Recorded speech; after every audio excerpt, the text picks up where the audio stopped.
Hello friends, welcome to Siddhu's kitchen. आज आपण खरवस करणार आहे। तर त्यासाठी हा गाईच्या दुधाचा चीक आहे। त्यानंतर त्याच्यामध्ये टाकण्यासाठी हे जायफळ आहे।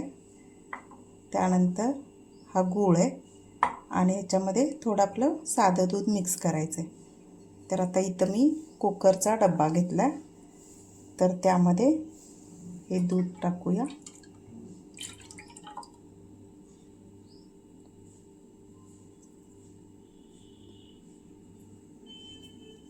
गाईचं दूध आहे त्यामुळे बघा कलर कसा पिवळसर आहे। त्यानंतर ह्याच्यामध्ये थोडंसं साधं दूध टाकणार आहे।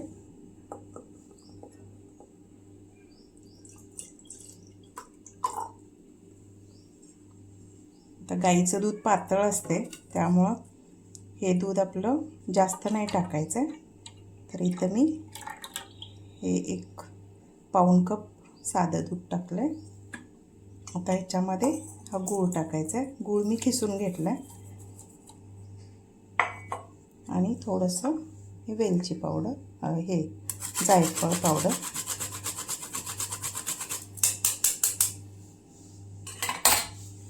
आता हे व्यवस्थित असं ढवळून घ्यायचं आहे।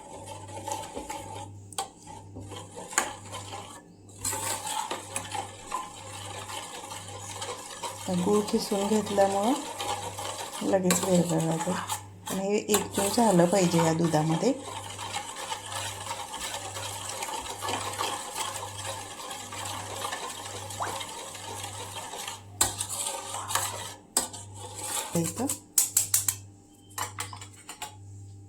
आता हे आपलं मिश्रण तयार झालं।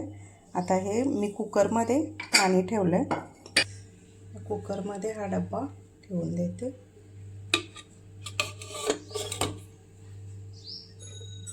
तर जरा मिक्स करूया।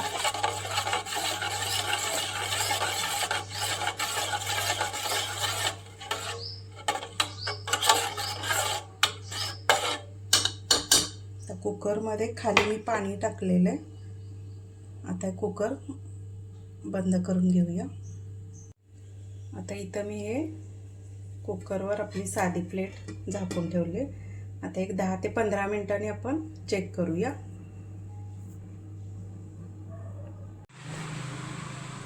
हे बघा 15 मिनिटं झालेली आहे। आता हे बघू शकता खरवस बघा तयार आहे खरवस। आता ह्याला थंड करून ह्याच्या वड्या पाडून घेऊया। आता ह्याच्या वड्या पाडून घेऊया।